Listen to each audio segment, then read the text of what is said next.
I'm sippin', I'm sippin', I'm sippin', I'm sippin', I'm sippin', I'm sippin', I'm sippin', I'm sippin'. Sippin', I'm sippin', I'm sippin', I'm sippin', I'm sippin', I'm sippin', I'm sippin', I'm sippin'. Shit. This is Sippin' with Sammie. I am Sippin' with Sammie, Sam Malone, Barstool, Roog. If you ain't sippin' with Sammie, you ain't sippin' right. Get your fucking life together. And I got Sav with me. Hey, yo, I'm in the building. You see it. I see you with the merch, you know what I mean? Coming up in the world, about to get your flavors popping. As I should. Yeah, I gotta get me I got a little fling today, too. As I should. Oh, shit. I gotta get me a tee and rep your set one time. You know what I'm saying? Shout out to the logo. Shout out to him for the Flyboy Friday merch, the new Flyboy Friday merch with the fly dye hats and tees and all that other cool shit he working on. Fly. You know, that's all we do. Fly shit only. As it should be. But how the hell you been though? I've been doing really good. I'm coming off of a little celebration, celebrating my little young 6th birthday. Speaking of that, shout out to Hey, birthday, youngin'. Happy birthday to my baby. Shout out to glocawearradiostation for printing not only these shirts, but we had a NASCAR theme. And so we was kind of like celebrating like Black Lives Matter, as we should, and Bubba Wallace. So I got shirts made that said Black Lives Drive and had the 43. So that's what we had at the party. That's so heavy. that I like it. Yeah, it was dope. I was looking at the Bubba Wallace racing jacket recently. I don't know. I had one back in the day. I had the best Skittles jacket in the city. I ain't had that orange one. I had the joint that you couldn't get in City Blue. Right. With the matching hat. So I thought about taking it back just because of Bubba Wallace. But I feel like I'm kind of hesitant because I feel like we're going to see a lot of that. And I just don't like blending in that much. Even though I might just get one just for the tuck. But it's for the cause. The pride of it. Yeah. And it's for the culture? Yeah, I mean, as far as for the cause, that's the weird thing about getting it. It's like that money don't go to him. I was just thinking that too. As I said it, I was thinking that too. Yeah, that money don't go to him. I was just thinking that. I didn't. That was part of it. Bubba, It was like, you need to get your line so the money go to you. Yeah, and I don't think he can right now. Right, for endorsements and all types of reasons. But whenever he does your pop something, can. It's like, no. Well, your mom can. True. Whatever he does that's on the strength and I know that's going directly to whatever he cares about, then I'll make it more of a priority. But right now I'm still teetering over it, as they say. Right. As they say. But let's take a shot for the youngin' birthday, man. Listen, let's go. My baby had an amazing birthday. Sippin' with Sammie shot glasses. Oh, don't let me like you do. And he got his own little racer car, whatever you want to call it. Not a four-wheeler, but I guess like a four-wheeler, but it's in the shape of a racing car. So he like that. We went all out. Like he had the big ass racing car cake, like some old crazy expensive shit, but it was dope. That's what it sounded like. Yeah, it was dope though. It had little backdrops and all that good stuff. Like he had a good time. That's what's up. As long as they enjoyed themselves, man. He had a good time. But I had to make sure. Mommy definitely had to make sure that it was black inspired. So no, man, do the damn thing. We had to make sure that was a part of the theme as well. Yeah, but we had a good time. And that's the thing too. Like they like what they like, but they also gonna like a day that's about them. And if you like racing, then this how we racing. We gonna compromise and make it great. Plus, I got some tricks up my sleeve that you ain't even thought of, little youngin'. Right. You know what I mean? The funniest thing, right? So on the cake, he turned 6, so we had number 6. They didn't even dig that the cake was for his age. I don't even know who number 6 is, but my other son was like, "Oh, so that's the cake for whoever number 6 is." I was like, "No, it's because he's 6 years old." Like y'all forgot whoever card number 6 is, that's who got the credit for that cake. But that's what happens, they mind go where it go. Right. Like if it was 23, they'd be like, "Oh, that's Brian." Like no, they were still excited. Long as they was excited. They were. That was hilarious. And they just surpassed the fact that it was for them or for him. Well, they sound a lot like you. Yeah, I guess so. Yeah, you know what I'm saying? Check me out, being on point. You know what I'm saying? I love it. But no, so absolutely. how you been? That was dope. I missed you for a couple days, Yeah, you ain't been around, but listen, I've been taking care of some ting-tings. You'll see. I believe it. I've been good. No complaints. A lot of opportunities. I'm actually I gotta check out some music today for somebody send me something for somebody. The whole situation. Another situation. Yeah, well, by the time this comes out, the Dutch and Friends virtual concert series will be out. Check on the Scene magazine for the article. Produced and edited by our own Phant Productions. You know what I'm saying? So that's coming out. So that's dope. That's exciting. Glocawear just had a virtual concert. I rocked out with Bruno. this Sippin, tore that shit down real quick. So shout out to Joe Bread, Shad Bananas, glocawearradiostation Toucan. Appreciate y'all for that. Shout out to Bruno, cause I was drinking everybody's cognac in the yard. Like it was like so many bottles of yak. So I'm just so I'm in my bag because I ain't performing. Right. He like, yo, I think I want to do Sippin. I'm like, well, let me know, cause I'm about to. Cause I'm sipping. Yeah, I'm sipping. That's why if you watch the performance the whole time we on stage, I got the bottle in my hand. I keep swinging it, cause it's like now I could get it in. Cause by the time I feel it, we be done. Right. We be done. You silly. Yo, Real shit. Silly. So, No, but I be able to think about that kind of shit. Cause as much as I drink, you can still be performing and you can't breathe up there, can't remember shit. Like you get out of your mind. Let me see if I can see it. Because it's interesting you mentioned cognac, because it's so interesting you mentioned cognac. You know, we cognac lovers, and it was this black-owned brand of cognac that I want to try, and I was thinking about. Here, this black-owned cognac. South with the 30 tabs open. I do have to, because it reminds me of all the things I'm doing. Everybody always tell, like, why don't you close it? I'm like, no, because I literally have a thought about every single one of those tabs. Like, none of it is frivolous. Like, it's a purpose for every single one of them. But it's called Revente, and you can get it online. And it's a Florida-based, black-owned cognac. And something they have on it, they have, one of the sayings they have is the black dollar, and it's basically how they want to signify the commitment to our community. So I definitely want to support it. I think I mentioned to you before Conjure. I miss Conjure, the Ludiac. I missed that. And then I was just thinking about the history of cognac in our community. So I started doing a little research, not as much as I intend to do, because I really want to print this in the magazine. But Hennessy has been in our community for hundreds of years, well, at least 100 years, over 100 years. And I don't know if a lot of people realize that, but they say the introduction to black people was during the World War II, when they were over in France, and that's how they were introduced to it. But after that, Hennessy was the first brand to place advertisements in black organizations and black publications, specifically Jet and Ebony, with black models. Yeah. And they continue to do that. Some of them ads. And I remember, so it's interesting because me coming up in media, and my dad had a positive platform. He never publicized alcohol. But I remember seeing Hennessy. Like, for me, Hennessy was one of the first brands that I saw in publications. So it was just interesting in hindsight now. Like, for me, I was saying, oh, it's alcohol. I was always told it's alcohol, it's, bad or whatever.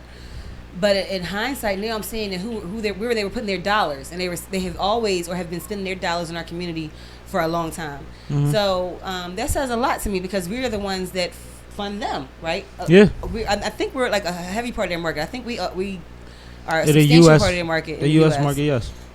So it was just interesting to me just to see, to learn some of the history, but to also see the reciprocity that we spend our dollars with them, and with our spending and marketing force that we have, they also spend it with us too. Yeah, and you know how important those ads are for publications anyway. Like, the publications don't, especially back then when you had to have that was physical. The heavy reliance. It was the only way you operated was having certain ads, and the rate was what it was. They had to pay.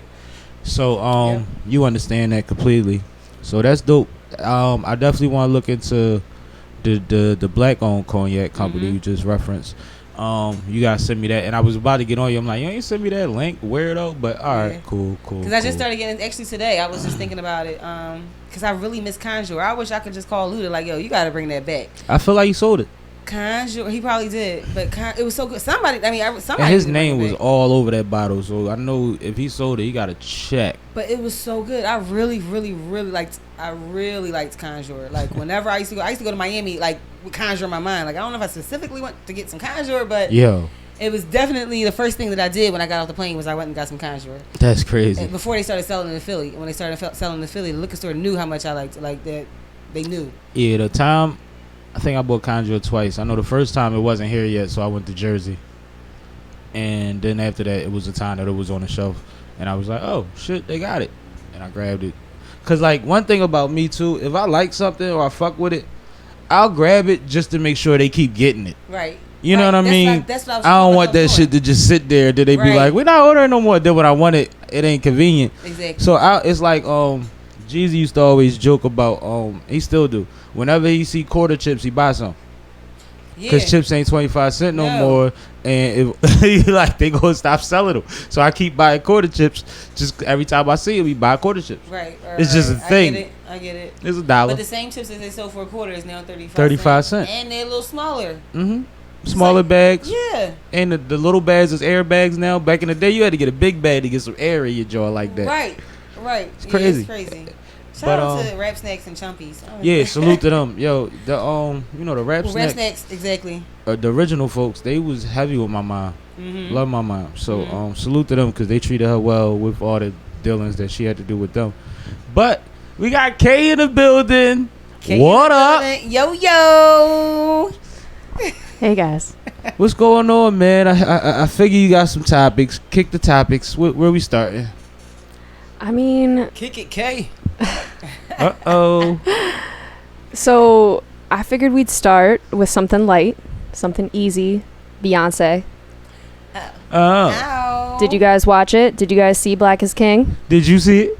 No, I haven't watched it yet. Me neither. Me either. But I'm excited to watch it. Okay. I am excited to watch it. I'm not even gonna lie. I don't have Disney Plus, so hence why I didn't watch it.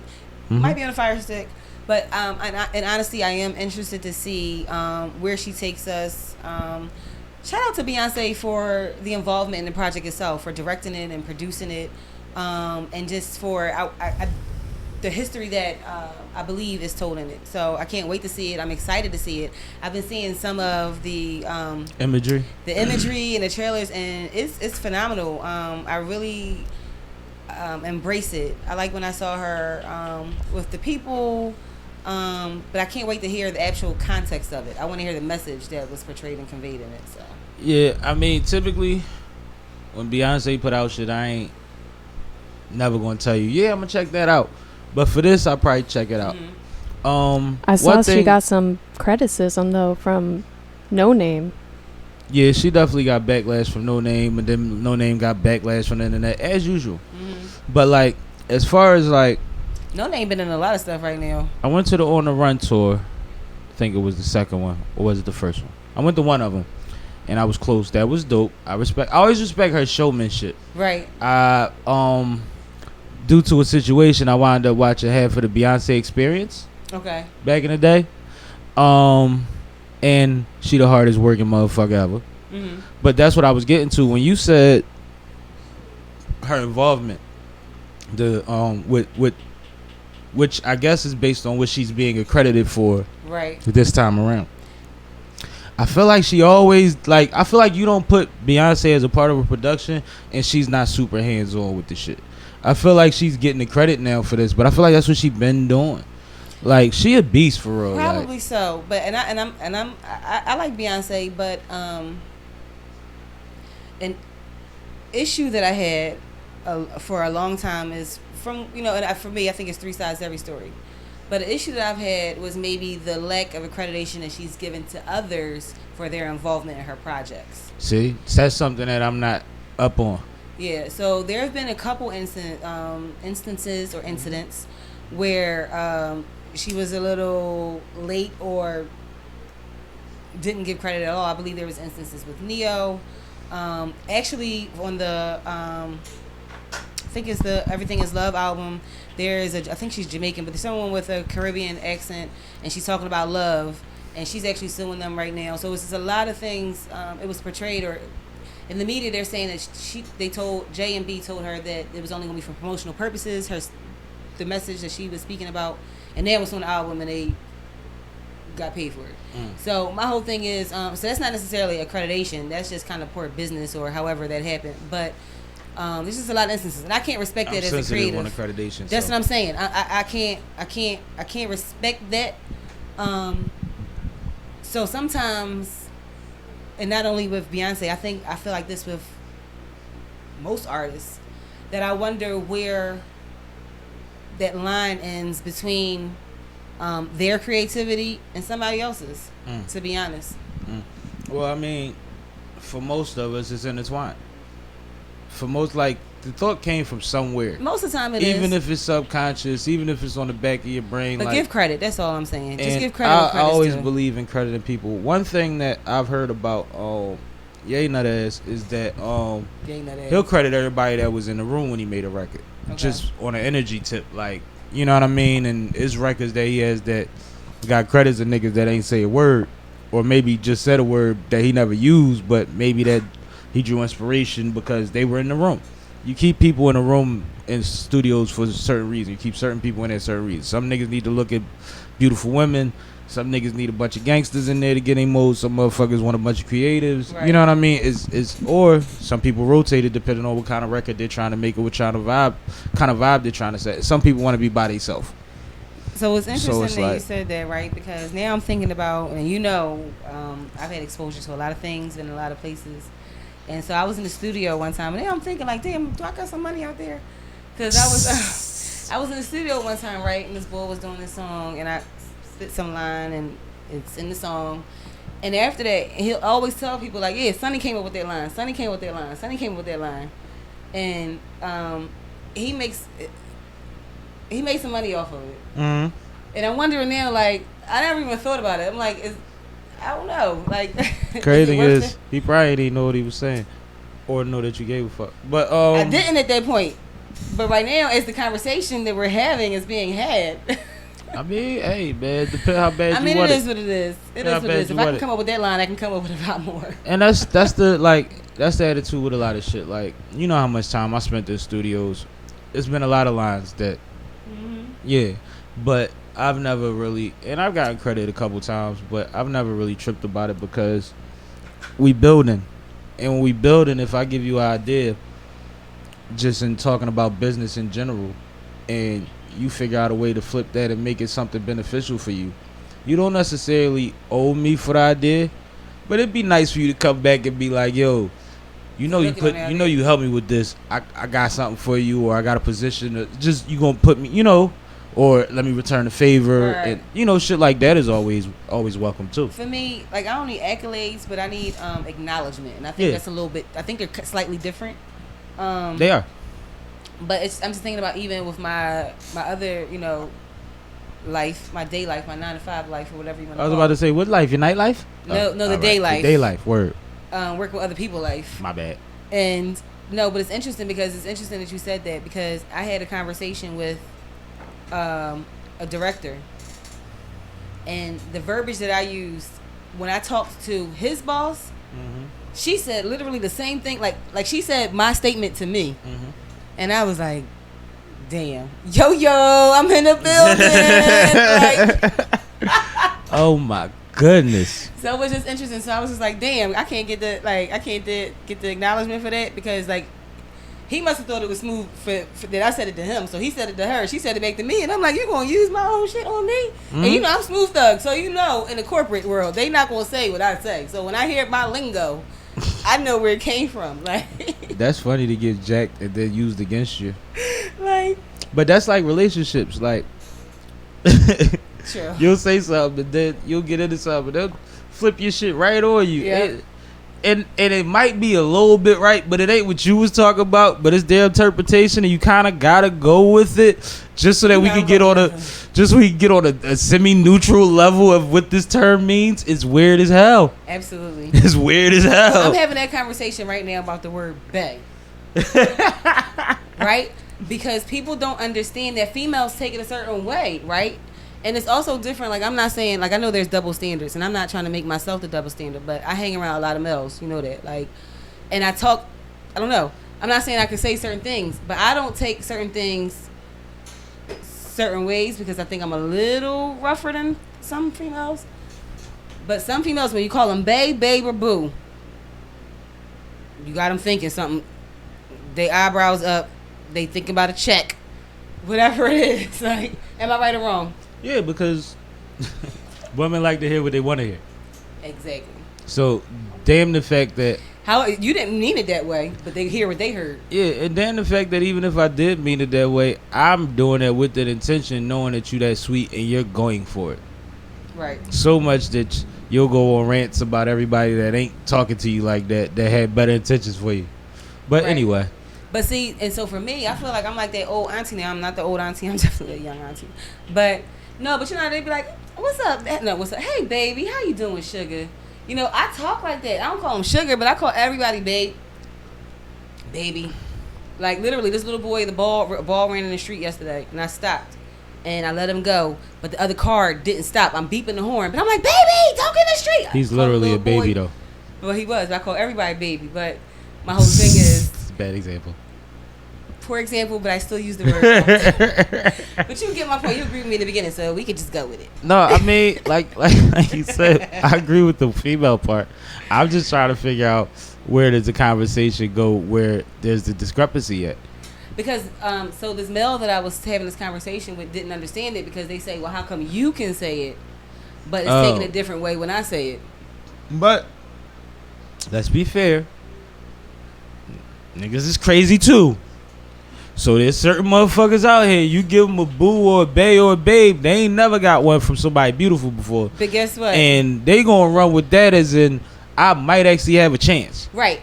And it's a slippery slope. It's like that work husband shit, which I don't even like the origin of that shit. Me neither. But it's like when you give certain people certain kind of leeway, you don't know where that's going to go. Agreed. And so it's funny you said that because I also said like, it's not going to be somebody that I just met that I'm saying. And I say sweetie all the time, but right. But it's also people strong. I have a certain relationship with. But then again, it's not because if I bump somebody at a party or if I'm walking in the street, I'm like, my fault, babe. Like, so that's my whole thing. I say sweetie in traffic at a supermarket. That's my thing. If it's in constant use for a person, not only me, if it's in constant use, that's one thing. But if this is the first time that you're ever using it and using it toward the opposite sex, well, see, the constant use thing is your intention. The one time that you say it to this one person is up to their interpretation of it, and not your intention. Right. And that's where it's a slippery slope. Absolutely. Yeah. But specifically, this person never uses these words. So that's why I said when you start using new words to old people, they start thinking, what's up? Yeah, absolutely. That's the thing, too. Yeah. You know what I mean? So that was just it. So word choice and word usage is really important. I hope people would think about that. Man, that's a conversation I've been having a lot lately. It's just like, yo, you know the meaning of these words. You're intentionally using words that overshoot what we're talking about. And it's not helping the conversation. Right. Because now, instead of something that was heating up, I'm trying to put out a fire that don't exist. Mm-hmm. You see what I'm saying? So it gets like that. But next topic. Well, I don't want to go too far into the episode without saying rest in peace to Malik B. Rest in peace, Malik B. Legendary Roots crew. Well, that's easy enough, man. Let's get into it. Thoughts about Malik in general, passing, legacy. The first thing, the Roots are monumental in not only Philly's music scene, but they have given so much to music internationally. Absolutely. They have dedicated so many years. They brought so many people together. I think for me, aren't they technically a global phenomenon? I believe so. Like there's no other band like them. I look at and I think that they're even surpassed them. But one group they're totally different. But some who I kind of look at them as almost like Black Eyed Peas because they're like global. Yeah, you talking about appeal? Yeah. Yeah, the global appeal. But the Roots, like. They're a band on a national night show. They've and that was Simpson, but he started that. Like he's a part of that. Absolutely. Like, God damn. Absolutely. But back to Malik B and his contribution. Mm-hmm. It was monumental. It was definitely a great loss to the music community, to the Roots, to Philly, and I just want to send my condolence and my sincere sympathies to everybody that's affected. I think. Like everybody else just about from the Roots that was like the shit, we kind of knew what happened with them, and a lot of them went on to their own greatness. And Malik B was somebody that locally we always saw. But on a national, international scale, a lot of people, if they were new Roots fans, they didn't understand what Malik was to the Roots. And that's why when you brought up the night show, even though that was after, that's still part of his legacy because like I said, he was part of the energy that created this band that took over the world in a lot of ways. And I want that to be acknowledged. But what I also think is that if we're going to say Black Thought is possibly the best rapper out or the best rapper in his whatever or the best rapper ever, Malik has to be up there too. Absolutely. Because two of the most classic Roots albums, 3 of them, I think, if I'm not mistaken. The original, you know, early works.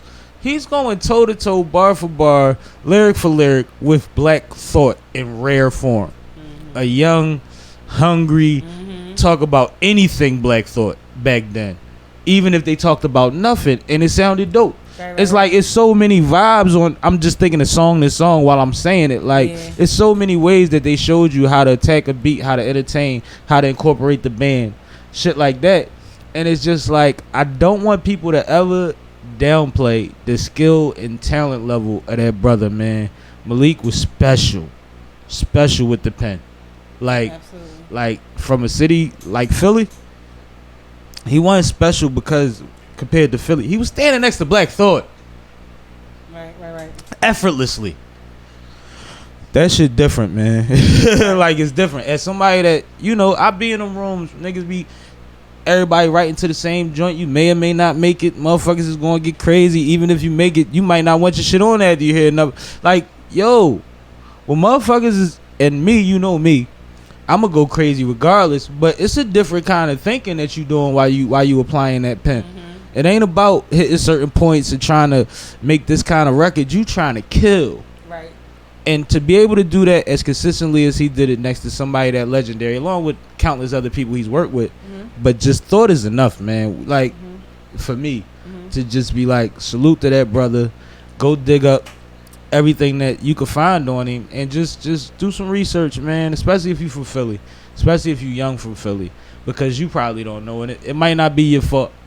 But you talking about a ill brother. Like there was times where I be so into the song I had to stop and think like, hold up, is this Thought or Malik? Oh, it's Malik. Nigga did it again. Like it really I went through that from a young man to now, because I still listen to the Roots on some regular shit, and the old shit mostly, but these new projects Thought been putting out everything falls been apart crazy. All that, right? Was he on Things Fall Apart?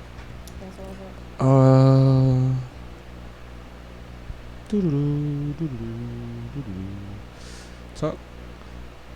But while you look for that, the contribution is monumental. The Roots, they've done the Roots in the whole have done. He's on Things Fall Apart. Do You Want More? Philadelphia Half-Life. Of course, on Illidale. And Organics, that's early work. Okay. Then he's on The Roots Come Alive, which I think is a separate project. I don't know if that's something that they necessarily put out. Okay.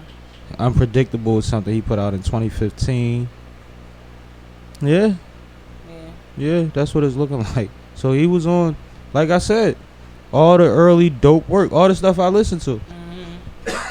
I just didn't want to say Things Fall Apart, and I know why now. Cause now looking at the cover, I was thinking a different project. Yeah. So yeah. Do You Want More is crazy to me. Philadelphia Half-Life is crazy to me. Definitely, that's why for sure. And Things Fall Apart, like, you read the book, Chinua Achebe? I haven't. Yeah, it's a book by Chinua Achebe. Read it. Get the boys to read it when they're at that point. It's a dope book. It the lessons in it just always going to apply. It's just always going to apply. So when they named that project that, I had already read the book, so I knew, like, oh, this album about to be one of them. What made you read the book? I'm pretty sure either Rites of Passage or some other program. Yeah, it was either Ivy Leaf or like 9th and 10th grade.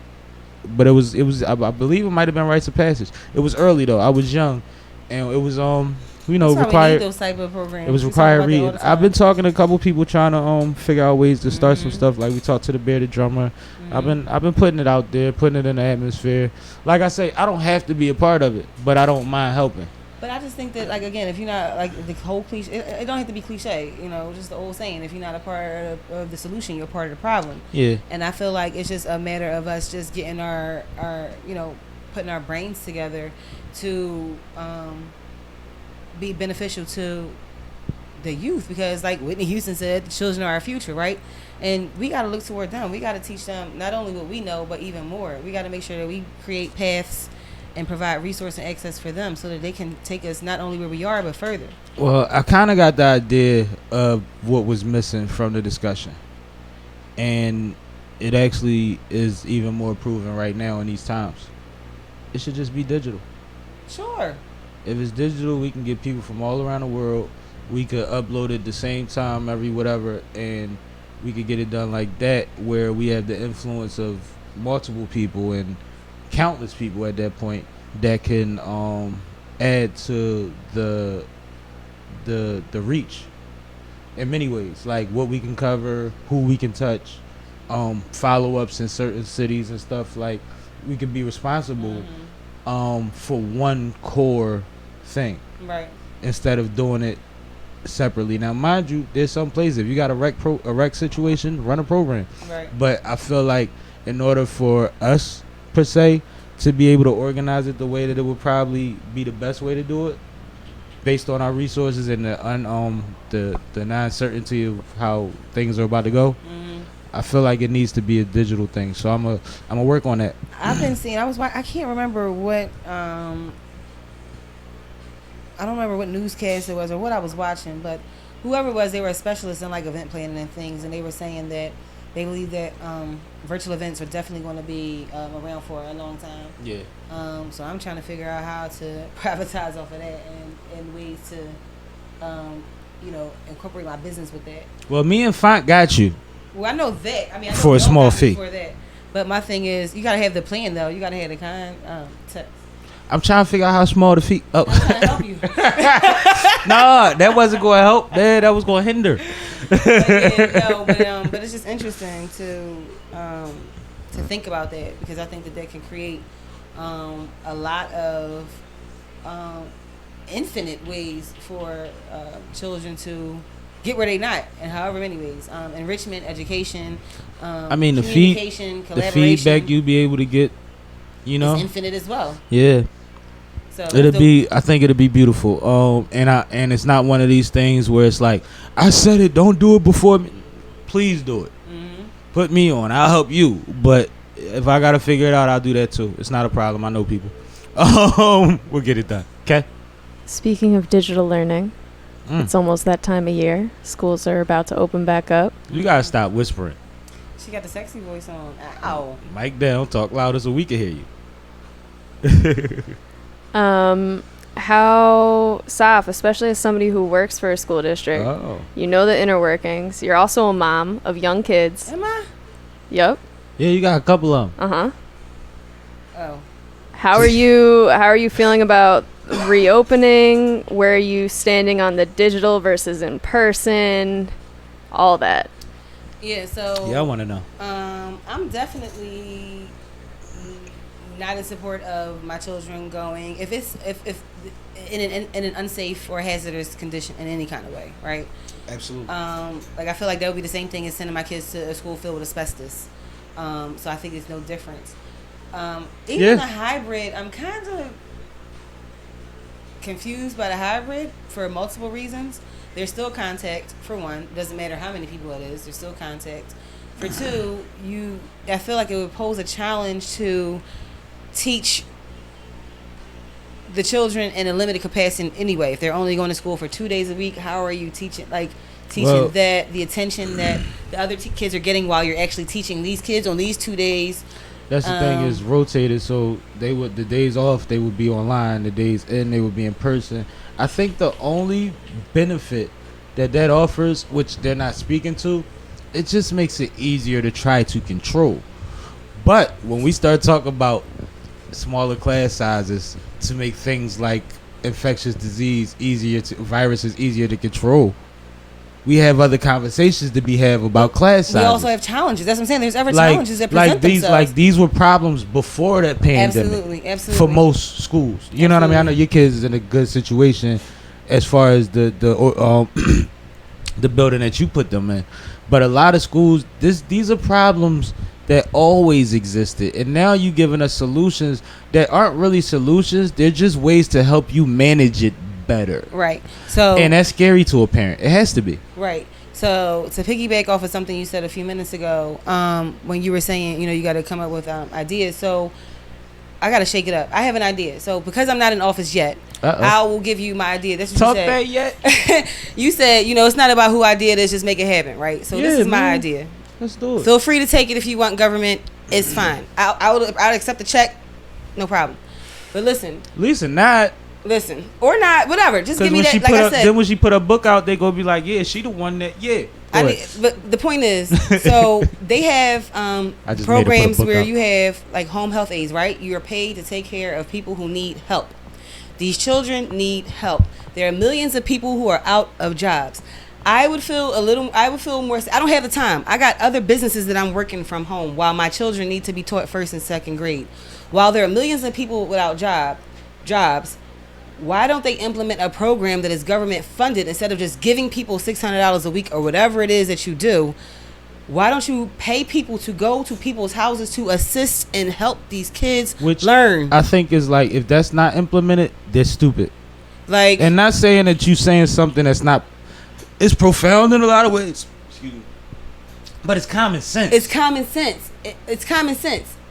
So I feel like that's something that's definitely, a measure that can be taken, because these children need people to assist them. These people that can assist need a job. And the flip side of that, it's going to be the same as fucking school. Because you know what's going to happen?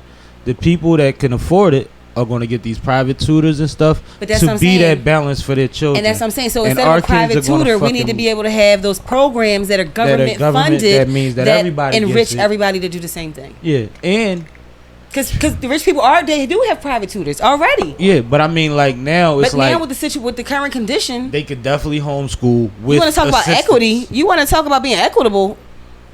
Yeah.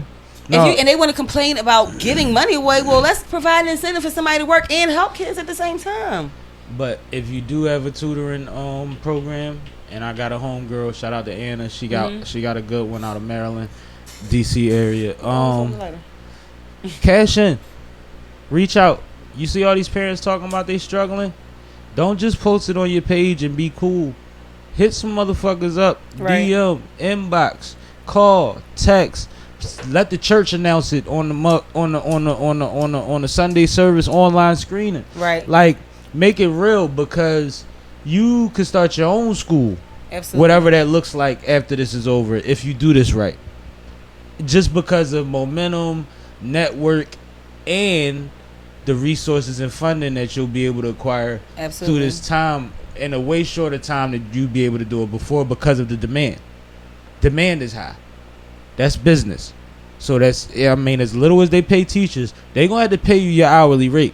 I know people that play tennis for free, but my man gets paid $200, $300, $400 an hour to coach kids to play tennis. And then he'll play for free for 12 hours after that and won't even care. Right. But when he pull up to that crib or that club or whatever, and he's spending that time with them kids, they paying. Right, it's a check. So no matter how much you love it, how much you do it for whatever, capitalize off it, especially with the people that, it's like anything. If I got $1 billion, to give you $10 million is like giving you $10. Right. Probably less than that. It's like giving you 50 cents. I just had that conversation. Like giving you 50 cents. So people that can afford, it's not like you're taking advantage of them. You're taking advantage of the situation. Absolutely. And we cut our legs and our ankles and our knees off when we trying to fucking run all the time by trying to say, but I'm doing it for the love. They've been getting us off of For the Love forever. Ask all your favorite artists. That's how they win. Because I love it. And it's my passion. Man, your passion should pay. Right. Period. Especially if it's some shit that brings something to other people in this society, in this world. Then it should pay. Absolutely. Something positive. Let's be clear, because sound bites. But no, I think that's important. I think that's important to recognize. Like, we got to do the common sense things. We got to do the better for others than sometimes for ourselves thing. But we also deserve to be compensated when we provide a service that's so necessary. We got to stop complaining that we don't have rights to nothing, we don't own nothing. If we don't take advantage of those moments where you can run through, it's a stick up.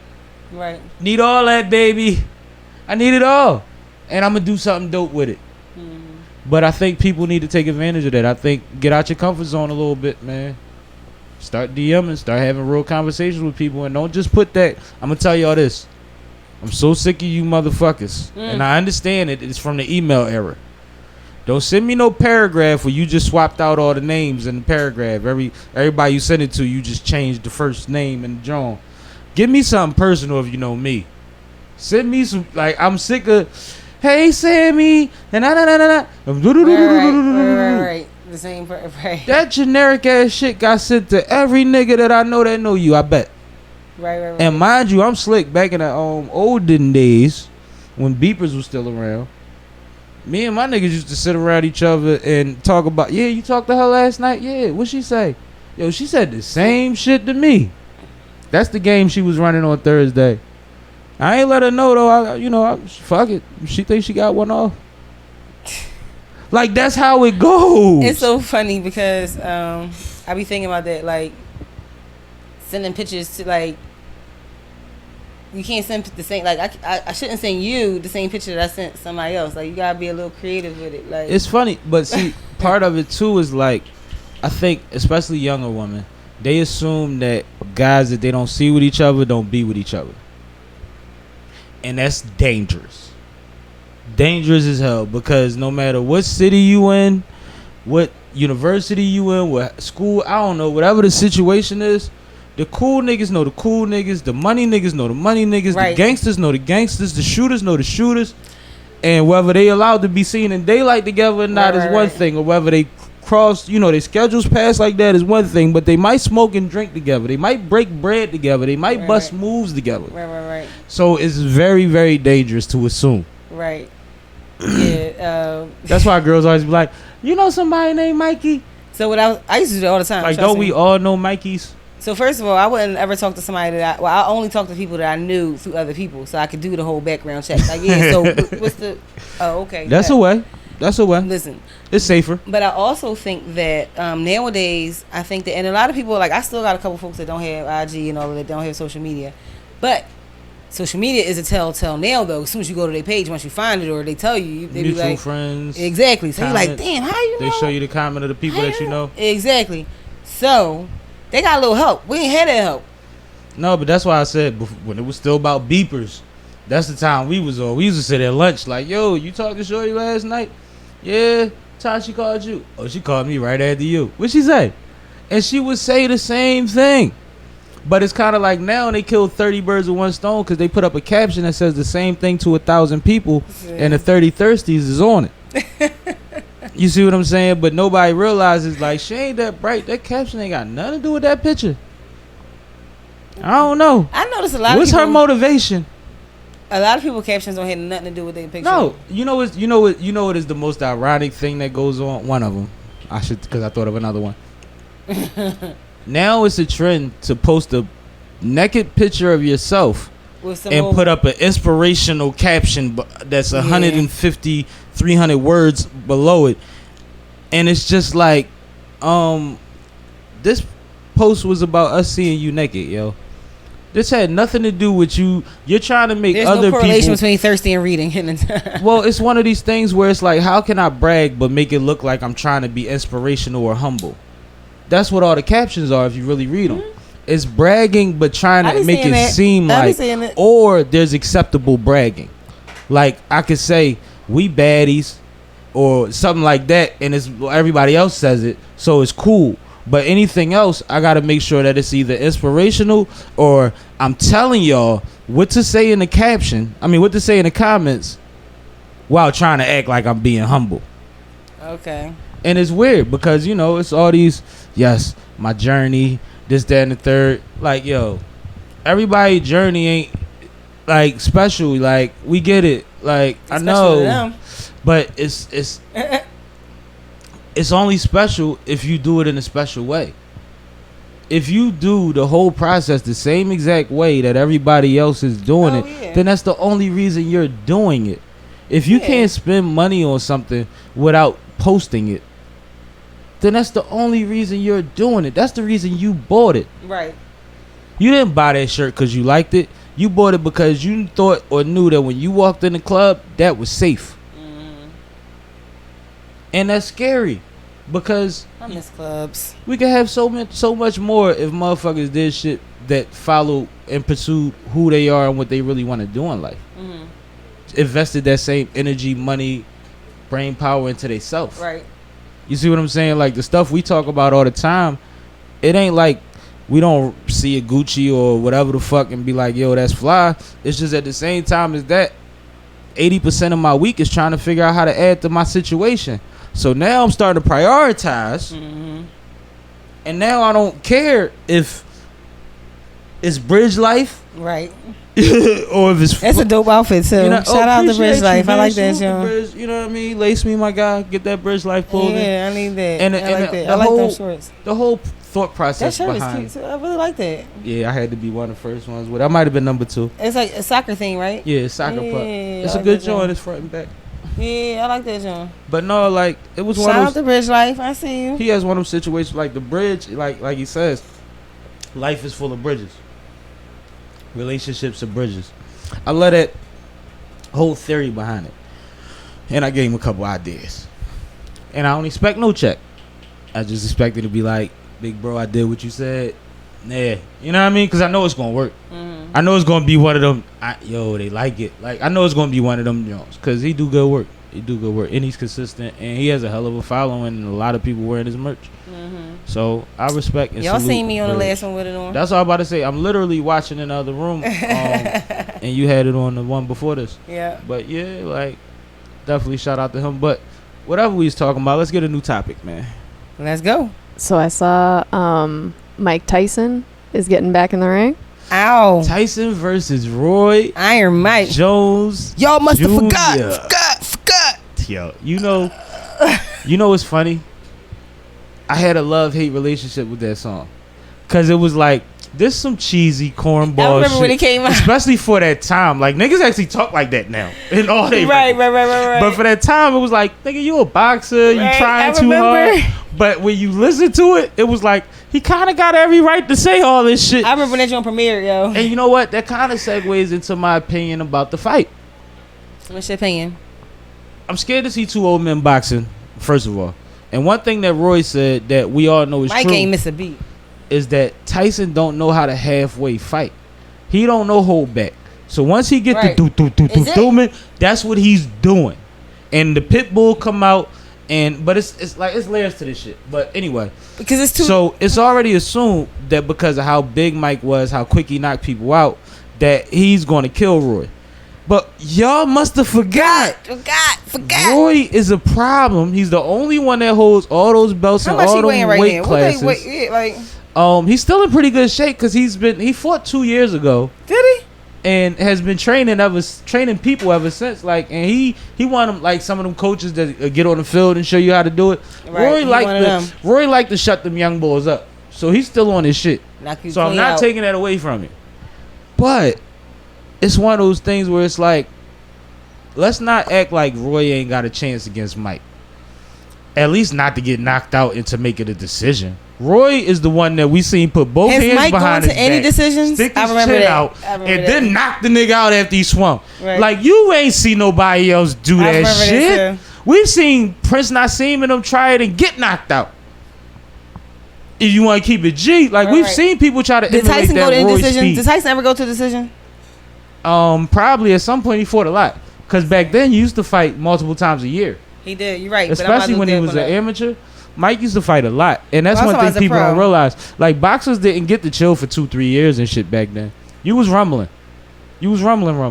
And the training wasn't as specific because you just had to train to be the best boxer you could be, as opposed to always being able to have a lot of time to train for a specific opponent. You see what I'm saying?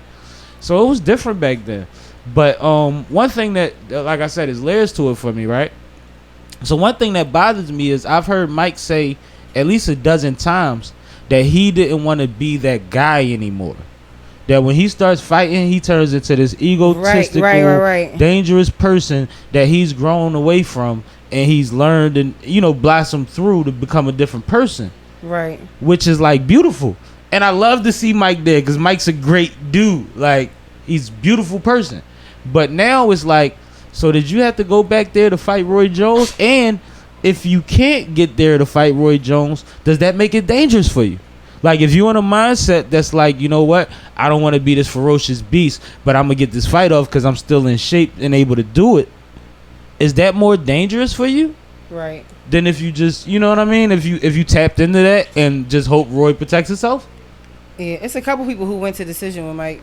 Yeah, a couple people. Yeah, honestly, it's six. No, there was a streak. First round knockouts. No, if you watch Mike, if you go on YouTube and type in Mike Tyson's knockouts, there is about a dozen fights that don't go 2 minutes.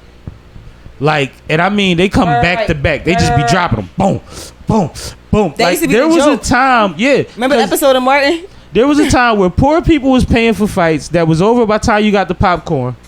And then rich people was going through all this shit to fly out, go to a arena, spend all this money, get their shit, get to the jail, and by the time they sit down, the fight over. Mike was that bad. So I understand his legacy, his impact, and people like, but that's Mike Tyson. Absolutely, but that's Mike Tyson. Right. But that's also Roy Jones. Uh-huh. Now, I think Tyson will win. Okay, I was about to say, I was wondering. But I don't think, it's like a lot of these battles, these versus battles. I don't think it's a sweep like people think it's going to be. Like, so Roy is a heavyweight? I guess he is. Roy fought heavyweight, light heavyweight, welterweight, and middleweight, and won at all weight classes. And I think probably one more. I remember. And then he wanted to stay at heavyweight to fight Mike, but Mike had retired and said he wasn't fighting. So Roy went back down to light heavyweight, and that started like he won at light heavyweight, I believe. And then after that was when, because he said when he went to light heavyweight, he still had the passion and it was his goals. After that, he wasn't really into it no more. And that's when that's why people like Roy fought too long, because he was losing fights that he should have won, but he didn't care and shit like that. But like Roy was still Roy. I ain't checking to this fight, so it's no audience there, right? No, it's an online pup as far as I understand it. It's on Triller. Cause my cousin, it's on Triller and a couple other things is going to pick it up. Mike is married to my cousin. Oh, so you was trying to go? Yeah. Let's go. It's probably about 30 people in there. We could be 3. I need to call and see what's up with There's 30 people there. We 3 is 27. We be good. We good. I need to see what's up with that. No, but it's going to, and it's funny because like people saying this exhibition. Roy Jones said, I don't know no 8-round exhibitions with 12-ounce gloves, 16-ounce gloves, shit like that. Like, he like, man, it's a fight. He like, Mike don't know how to halfway fight. He know what he getting himself into, and Mike only know what. Like, Mike is a machine, man. So this is gonna be fun. I was trying to figure out a fight party situation. Right. We ain't telling y'all because it's COVID. It's gonna be personal.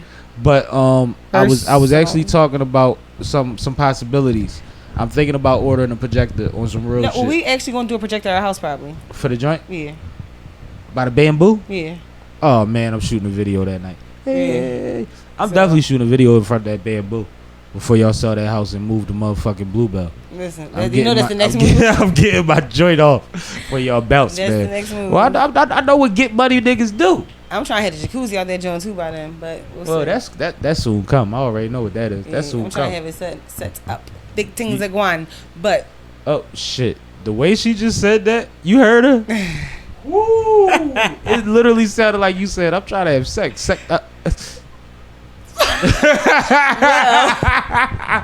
It literally sounded like that, and I was like, "Oh shit!" You just told your neighbors. Yo, what if your neighbors watch this podcast? What they gonna say? They already know. So listen. Say that. Yo. I got some nice scenery. Have some good times. Nah, I know you enjoy your life, man. I do. You That's only got one. About. But no, let's get into something else. We got anything else? Nothing else? That's it? All right, cool. No problem with me. Listen. But oh, you got a little thing. Let's take a shot to that. Oh, I gotta get the liquor. Hold up. Liquor. Yeah. Oh, to that projector, to them good times.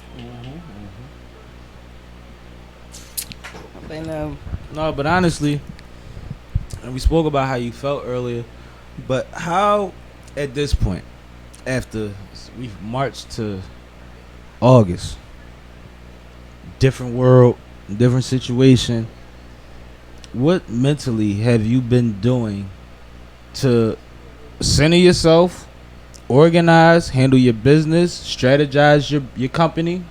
Like, what things are going through your mind in an August mind state as opposed to maybe in May when it was like, well, this will probably be over soon. Not saying you thought that way, but the momentum of the society was like that. Like, how has that shifted, and what adjustments have you made, or are you just leaving things open? Right. So I just gotta make a joke because I know you controlling. So yeah, it's funny. I'm gonna come right back to it. I just gotta make a joke because when you said when you think about August, and all I thought about was that meme when they have Jada Pinkett. It's like, did somebody say August? So that's the first thing that came to my mind. Fucking entanglements, man. Entanglements. What do you think about that song? I heard it was whack. I didn't listen to it. I'm not a fan of it. I don't be interested, man. Yeah, I'm not a fan of it. But anyway, you asked a better question. You asked a more serious question. The first thing I've been doing was I've been really like trying to focus on myself, like my mental health and my physical health. So like I ran 5 miles yesterday. I've been really like running. That's how I get when I get into my mental, like trying to maintain my mental health. I go to working out. So doing 2-a-days and shit. Exactly. Like a football player. I've been eating well. Like I've been really minimizing like a lot of like meat intake. Like I'm just really focusing on myself because I feel like I gotta make sure that I'm good before I can focus on anything else. So that's just centering myself. Mm-hmm. It's really interesting too because I've been introducing my kids to some powerful speakers like Farrakhan, some old Malcolm X speeches. Mm-hmm. They saw some of Cannon's class too, to be honest. Yeah. But then it kind of got a little bit too raw for him, but it wasn't too bad. But they 6 and 6 now, so. But some of the 6 and 6. Wow. I know, right? But no. So again, also, I have some books. I bought a book for my sons called The Undefeated, and it kind of talks about our Black excellence and our empowerment.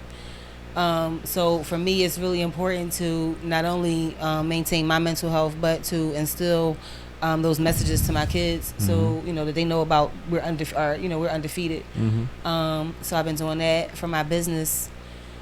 I've been, again, as you know, restructuring. We'll be coming out with a new edition August 7th, in which you'll see Dutchie's event there, his concert, along with some other things, some information, articles on like some black banks that are in the country, so we can support our own. I was watching, again, speaking about Louis Farrakhan, I was watching an old, not too old, but a Breakfast Club interview that he did probably about 3 or 4 years ago, and I think that's when on yellow. I don't think it was even yellow. I don't remember the color. Or cream or something. It was cream. Yeah. Yeah, I saw it. And that's when Angela Yee was just talking about when her and Envy were going to start their business together, and how they were pooling their Juices for life. Yep, how they were pooling their money together. They weren't doing any bank financing and anything like that. And just talking about, I just think it's really important about networking and resources and investment groups for our community and things like that. So I want to highlight information on that. To empower, people. Well, you are highlighting that on the 7th. Absolutely. Yeah. So I want to do that just to empower people. That's the reason and purpose that I'm doing it. Because it's important, especially with, you know how the language go, man. You doing it, girl. You doing it. But I'm telling you why I want to do it. I understand your purpose. Yeah, like you said, your purpose. I'm just saying why I interrupted that time. Yeah. No, but that's why I want to do it. But that's why it was that time. But I want to do it to empower people. To, again, for me, it's all about the messages that I convey and that my publication conveys, and it's about resource and access. So. Oh yeah, and give her feedback. Give her resources. Add to the situation. Absolutely. Like, she dope as fuck, but she could be doper. Absolutely. We got comments boxes. Go to onthescenemagazine.com. We have comments boxes. We have contact us. We have links. And it ain't just, hey, I didn't like when you did this. Tell them if just somebody if you have a business, that makes if you sense. have a resource, if you have access for something that would empower or motivate or encourage people, feel free to drop that line, because I'll make sure that I highlight it for sure. And my bad, but I think that's important to say. We don't say that enough. That Absolutely. Like, she's here for y'all. Like, Absolutely. We here for y'all. Like, we have these platforms, and trust me, we gonna do us. But we want more information. Right. So that we can make it right. It's not like we gonna tell y'all to curtail what Sippin' with Sammie podcast or On the Scene magazine is. But if you know people that you know, and you know what you know, then add it to the situation. If you need a job or internship, shit like that, let us know what you got going on. And even if it don't work for our situations, we could pass you to somebody that can utilize you. Absolutely. And probably grab you back in a little bit and give you a real situation. Absolutely. If you prove yourself. Because that's all this business is. Mm-hmm. So my bad. I just wanted to make sure. No. That's dope, because I was actually talking to my dad yesterday for a long time. And we were both talking about, I got that from him, wanting to be, a resource and provide those opportunities. And I got that from him. And I started my magazine with the ambition and hope to just help people before I made my first dollar. So I knew this is what I wanted to do. A lot of people just do things because it makes money, and now it's bringing a couple dollars, but at the same time, I was about to say, many dollars later, it's still the same thing. I still had the same passion for it, and I still had the same purpose. So that's why it's so important to me. And I think that's what's valuable for people to find what drives them, regardless of how much money you make. If it's truly a passion, the money's gonna come. Yeah, that passion statement I made earlier. It's truly gonna come. But if it's something that you're just doing just to get to the dollars and you're not really behind it, it's gonna seem like a job, or it's gonna seem like a challenge, and it's gonna seem like effort. Or you're not gonna get all you can get out of it. I come from a family of barbers, and they'll tell you, people that run barbershops and hair salons and don't do hair or cut hair lose a lot and miss out on a lot. It takes a special kind of individual to be able to do that kind of thing and maximize potential out of it. On some real shit, and a lot of it is relatability and understanding. Absolutely. And just I think that's knowing in any the game. business, though. I think a lot of people you can have money understand. to open a situation, yeah. But you didn't just start a magazine because you said I have a voice. You come from putting your time in. You've been an intern since you was 7. You know what I mean? Like it's different, and I think it needs to be like that with a lot of these specific businesses. A lot of people can make T-shirts, but I also saw. And I'll show you. I'm not going to say no names. But somebody that has a printing company that doesn't spell a caption right. So it's always strange to me when they're posting what they made, because I'm like, well, who printed it? Because you don't spell right. Or maybe, the people coming in for it is making sure that he gets it right. So he posted a group of shirts that represent Philly. And it kind of scared me. Oh, wow. He's from Philly? They're from Philly? They from Philly. They a big deal in the city. They know who they are. Oh, wow. So that that's like this they one of the main people on the rap scene in Philly. Oh, wow. I keep it all the way, G. Oh, shit. Yeah. That reminds me of, so I'm really like a huge fan of, I guess, grammar and punctuation. That's why you're going to hate this. Oh, wow. So I noticed, I think it was on CNN, I believe it was. I took a picture of it. But when the word ends in S, it's supposed to be just an apostrophe at the end of... Wait, what? Hold up. Wow. Okay. I keep it G with you. So, and I know folks, so I ain't doing that to him. But when you correct niggas, then they call you an encyclopedia and start barking on you. So I'm going to leave it alone. So I'm going to lighten it up and just tell you why I was pissed. Why I was pissed with CNN. Because along those same lines, because that's crazy. That's crazy. Why would you spell it like that? Yeah, that was crazy. And why would every neighborhood want to buy that? Anyway, go ahead. I don't know. But, yeah. So, when the word ends in S, like James, the apostrophe goes after the S. And that's it. Period. Do you know how much I've been seeing S apostrophe S? Oh, it is like making me James is quiver. James is this. But what's crazy too is, and I've seen somebody that we went to school with that I know is intelligent defend this before. And I probably said this on here before. Stop telling me to support your business if you don't know where to put a fucking dollar sign. Right. Oh, wow. Or a dollar sign. A dollar sign. Now, that should be the easy one. There's a trend of putting the dollar sign behind the number. And it's an online social media thing. So if it's $100, is because they think of it like that. Where's the dollar sign? They put the 100 and then the S with the slash after the 100 because they're looking at it in $100 as if when you're in second grade they don't teach you. Oh, like it's not $100. Wow. And so I actually said something about it online. I literally said that like, yo, I'm not comfortable spending my money with you if you don't know where a dollar sign goes. Y'all not the Chinese store that's putting S's where they don't belong. This is just regular shit if you want to make money. You don't get to fill out paperwork that it takes for you to even make money without the dollar sign being before the box where you put the number in it. Period. So it weirds me the fuck out to spend money with somebody that doesn't know where a dollar sign goes. But one of our Ivy Leaf alumni hopped on and was like, no, but when you think about it though, like you can't really blame them because, and I'm like, bro, we're talking about economics, right? On a low level. You do not get to in like first and second grade, like you do not get to get anywhere in life trying to explain to them that you thought the dollar sign went afterwards. No, it makes sense now as you said that they're doing it how it sounds like $100, like That's scary. Very. That's scary. Excuse me out. It's like, I'm pretty sure people have given y'all the wrong change back a lot of times and y'all didn't know. And mind you, if you've been through what I've been through, that can be a lot of money. Right. And I've gotten back a lot of extra money before too. Right. Like somebody really slipping. Let me tell you what happened yesterday. My son's party, right? Talk to me. So somebody gave my son a card, right? And I got a card coming for him too. And he opened it, right? And the money came out, but it was more money than they expected, so they took it, right? So he like, my son's Swift. That's the one that's like me, Swift. He like, so it was 220s, right? So he like, I got $40 in here to 50. He's like, I got $90. I was like, no, baby, you got 70. He's like, no, but it was 220s. I'm like, no, so they didn't mean to give you that. And he was like, but it was in my card. Right? Like, what do you mean? It's in my card.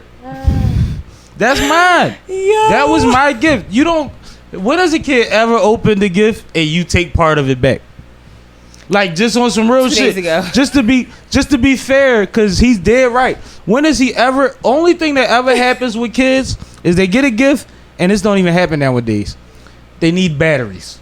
There's something that has to be added to the gift. You don't take nothing out my box. Right. You don't take nothing out my bag. Envelope, same thing. You slipping, it's mine. Good looking.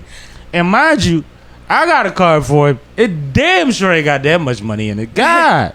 But he didn't even open his cards yet. That $90, we got cash apps. I know y'all got all type of madness going on for that young man. He's a good kid. Cards, $90 with a lot of love around him. Yeah, so we didn't even open his gift. I told him when we finished filming today, I was going to open his cards for him. Oh, so I'm holding up his party? Oh, man. No, he'd rather play the iPad than open his gifts. I'm like, no, son, I'm sure you're going to like this stuff. Like, let's open it. Yeah, I'm sure got an idea of what a lot of it is. Yeah. And you know you're going to like it. Yeah, not to mention. Because moms be knowing. People check with mom first. Like, hey. Absolutely. I told them what to get him. I'm supposed to get him. Like, exactly. I don't know. So speaking of which, I got to get my goddaughter soon. I got to figure out what she like again. Listen. Because you know it shifts. Absolutely. It shifts. Well, I think he's in a stage that's going to be there for a while because now he likes anything sports. So I think that's going to be there for a while. I think he's cool. Well, I mean, even if it shifts, we'll shift with him. Right. It don't matter. As long as it's positive, as long as it's safe. Absolutely. Guess what, man? And if you really care enough about racing, you'll have a go-kart soon. That's Trust the thing. me. Like, it's not a big deal. We'll find you a track. I mean, you just got to find space for him. And I watched a man teach a very young kid how to ride a dirt bike at the Platte one day before my L was done. Hold up. And I'm dead serious. I believe you. But stories about go-karts. So my closest cousin Joey, he got rest in peace to my cousin Joey. Absolutely. But he had a go-kart, right? And they lived down the bottom, down 45th and like Lancaster, right? So he took the go-kart to somebody he knew, and they were supposed to like fix something on it. And he went back around there, and the go-kart was going, like, they got him for his go-kart, and he really believed that they was going to bring his go-kart back. Like, he just kept going back to his go-kart, like damn, like, where my go-kart at? Like, oh my God, man. Can you imagine? That remind me of the 12 O'Clock Boys joint and shit. I think it's on HBO or something. But they followed this young boy around for years that's obsessed with dirt bikes. And he like four-wheelers and dirt bikes, and he gets him a dirt bike, and he goes to the park, and somebody like, yo, let me ride it real quick. Mind you, in my head, I wasn't allowed to let niggas ride my bike. Right. So I'm like, oh, this is about to be bad. Boy spin around him about 3 times, say, I'm going to just go around the corner. He start wheeling and take off with young boy bike. And the crazy thing about it is, his mom like, where your bike at? He like, somebody took it. She like, how you let somebody take that bike? I went through all that to get you that bike. He like, I'm going to get it back. She's like, how you going to get it back? He like, I'm going to get it back. The movie ends with him going in somebody's backyard and stealing a dirt bike and putting it in the back of a van. And he's a baby. Oh, wow. He's like 13. Oh, wow. 14. He's like undersized, but Where he's a kid too. It's Baltimore. Baltimore? Yeah. Because 12 O'Clock Boys is Baltimore. Oh, yeah. I ain't hear. Yeah. So he's chasing that's what I thought like it was. every Sunday or every whatever, whenever they ride, and he's running around trying to chase them. I'm going to be in a pack one day. You know what I mean? Like, I'm riding with them. That's such and such. That's such and such. Like, he's explaining to his little brother and all that. They all excited. And he like, I'm going to get in a pack. He buy a little bullshit four-wheeler, or they buy him one. And he can't keep up. But he like, I can ride in a pack. Y'all don't even know. Like, he be hyped. Then somebody takes him to ride like dirt bikes and he winds up buying one, and he got his bike, and it's just like you happy for him, and then he get it took. And then it ends with like, this is how these kids wind up on that other side of the tracks sometimes, because they don't have access to garages. First of all, they don't have access to tracks, parks to go out. So everybody in the neighborhood know what they got. Somebody's going to get it. They're going to get into some gangster shit to keep what they got, to keep their love going. This is crazy. When you really think about it. I've been on YouTube for years. I've seen 4-year-old white boys hanging off of four-wheelers, tearing it up with space. Our kids got the same aspirations and dreams. Absolutely. And they should be able to try it out within reason. Whatever level they're built for, because it's dangerous. What's the skateboard boy named? Stevie, what's his name? Oh, Stevie Williams. Yeah. That's Mall folks, actually, I believe. Yeah. Yep. Good folks in Philly. Yeah.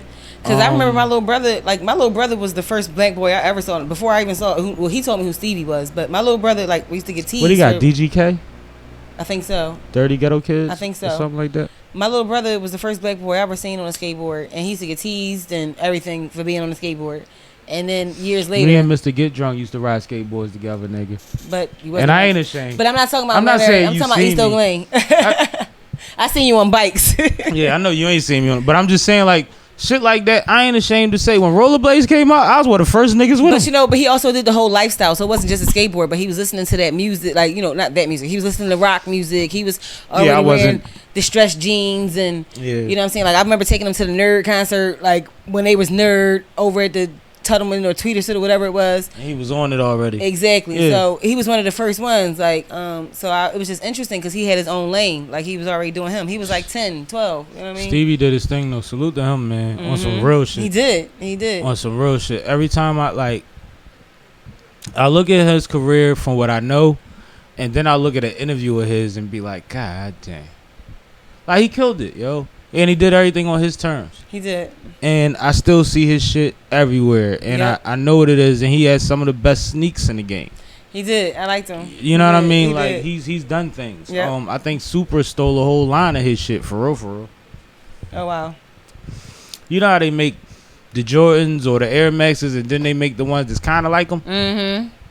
It's like, that's my design still, like, or at least that's the one y'all gave me, but now y'all just going to take the bubble off and it ain't the same no more. I don't get a check no more. Like, it's one of them kind of things when I see certain designs and I look at the sneaks he put out.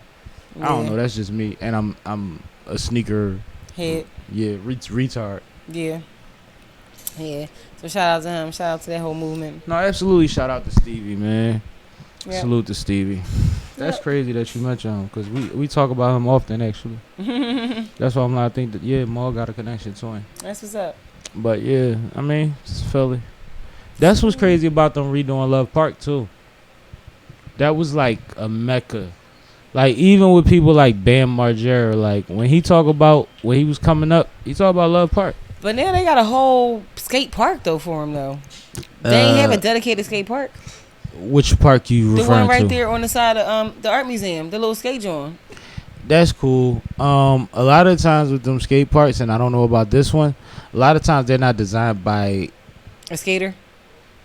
Yeah. They just like put some concrete right here so they can just skate. They're like, we'll make a ramp, we'll make an alley, we'll make a whatever, because this is what they like. But when you're a skater, you know that transitions matter. Mm-hmm. Spacing matters. Absolutely. And height and certain things matter. Exactly. And it's like, I can't really even get no shit off. It's like just having the way y'all set it up. One little like. And I hope they set it up right, because I'm not a skater, but I think my little brother, he go down there when he's here, but I don't know. But if you speaking on it now, that means it's probably relatively new. Oh yeah. So it's possible. They actually designed it specifically. It's possible, because that's one thing. Shout out to Rob Dyrdek. That's one of the things that he was doing was he was building skate parks, trying to build them in every city that had the specifications that they approved of. Right. I guess based on the budget. I know it's a lot of things that go into it, but we talking about forming concrete. Right. Like, we talk about forming concrete. And if you know it's something like, if you're gonna always prohibit it in a certain area, then at least provide space to do it. But the thing about it is, it's such a dangerous sport that a lot of places don't want to deal with. Right now. A lot of places don't want to deal with the amount of people that's going to break an liability. arm there and shit like that. Like, Shit, and what's the fuck on them? I mean, it's the same on a basketball court. Cause on a lot of the times the motherfuckers that's trying that shit, and you got kids that's going, but they made a rubber. But most of the motherfuckers, they ain't gonna hop that unless they can hop that. And if they get hurt doing it, they understand what they hopped. Right. Type of thing. And it's like in basketball, you can get your whole shit twisted. Nobody thinks it because it's not football, but it's like you go up the wrong way and the wrong people hit you at the same time. Mm-hmm. You ever felt that before? You knew it could go wrong. Mm-hmm. Sports is sports, man. Yeah. And I think that the interest in a lot of the X game type of sports has grown to the point that thinking about my sisters. They deserve a Olympic look. Right. For one of these sports, at least. Right. I believe it should be a thing. Right. Because it's international. It has a huge draw. X Games. And I watch them. Mm-hmm. But you know why I watch shit like that? I'm one of these people that if people are doing shit that I can't do, I respect it. Absolutely. So I watch it. Absolutely. I be thinking I could do everything, though. I be like, I could do that. When you get time, watch the X Games movie. Okay. There's only one. Okay. And the build up is beautiful. The way they edited it was great. But the ending of that shit, as somebody that's motivated by other people's stories and stuff, you can see through the skateboard, I'm never going to not let somebody let me do what I want to do. Right. You see it. You see somebody literally fall and damn near die and go right back up there and try the same shit again. Mm-hmm. And it's just like, metaphorically, spiritually, like it's. I want an X-Pro and I want to do some crazy stuff. That's for everybody. You know what I mean? So right. And you haven't responded. Have you watched any of the stuff I sent you? I watched the YouTube that you sent me with the pastor. You sent that today. It was about his church, about the protesters that came 3,000 deep. They weren't protesters. They came with the intent to take over his facility. That's what I meant. Well, yeah, not protesters. Shut down specifically. Right. The Black Lives Matter situation that was going to happen later. And he said they were 1,000 cars deep. 3,000 deep. 1,000 cars. 3,000 people deep. Just imagine, like, even if 1,000 was an exaggeration, have you ever seen 1,000 cars? Right. Or anything that looked anything that resembled 1,000 cars, yo. But what's interesting was that he said they better be getting out of there before I get there. I was getting to that. So what I was saying, what was interesting is that he was on the phone with like the chief or whoever he was on the phone with, and he was like, I'm on my way. And they was like, no, hold up. No. We got it. Mm-hmm. We got this. He said, no, I'm on my way. Right. And y'all they better be going by the time I get there. By the time I get there. Right. And he ain't got to say what he's saying. We know what that means. He not playing with y'all. Right. It's over. And he said, what I like that he said was, what they've been doing is backfiring. Mind you, we got to protect that church. Anybody that's in that area, keep an eye on them people, because he's going on national radio speaking about this. But like, they think that they could do one thing and they wind up engaging the people. Absolutely. They wind up pulling people out the house that wasn't going to come outside. Exactly. And I love it. And I know that's why I said on here multiple times, the other side of this could get scary because it's going to get sticky in some places. But just like when they did that bullshit in Portland, the next place they said they was going to do that, motherfuckers showed up. But guess what? You know they talking about doing that bullshit here, right? I know. I ain't seen it. I haven't seen it yet, but the mayor, like a lot of people are not protesting, but they are against it. So I see his talks. Like they said specifically Philadelphia. But it's like it's strictly political. You're literally sending people to where the mayors or the governors don't agree with you. Mm-hmm. And that's or states where you thought that they should, either a swing state or a state that you thought was in support of you and they're not. How about, all right, let's get into this since you want to vilify Chicago. Can we explain why Chicago is as bad as it is? In order to stop gangs, law enforcement thought that the best way to do that was to lock up all of the bosses.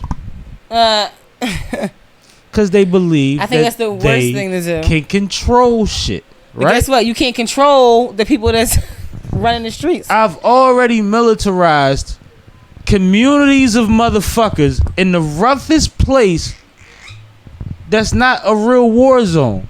Right. Or a certified war zone. I don't want to say it ain't a war zone. Right. But you think that when you take me out the situation, they gonna stop cutting? No. What happens is now everybody's rogue.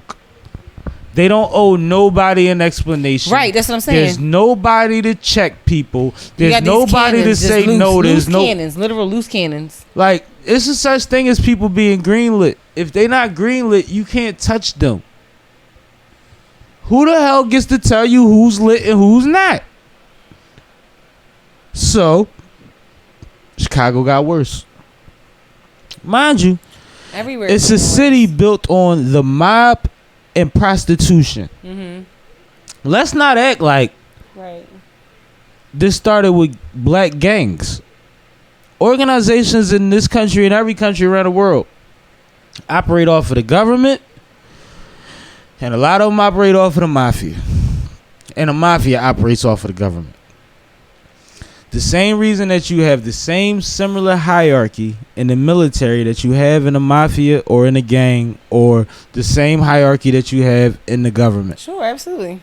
You have presidents or you have generals and sergeants. And it's the same thing. Yep. And even when they do the investigation, they break it down to you like that. Why do you think street people are using the same tactics as the government? I'll tell you a secret. They got their soldiers. They got their generals. It fucking works. Right. For the government and the mob mostly. And it's what they know.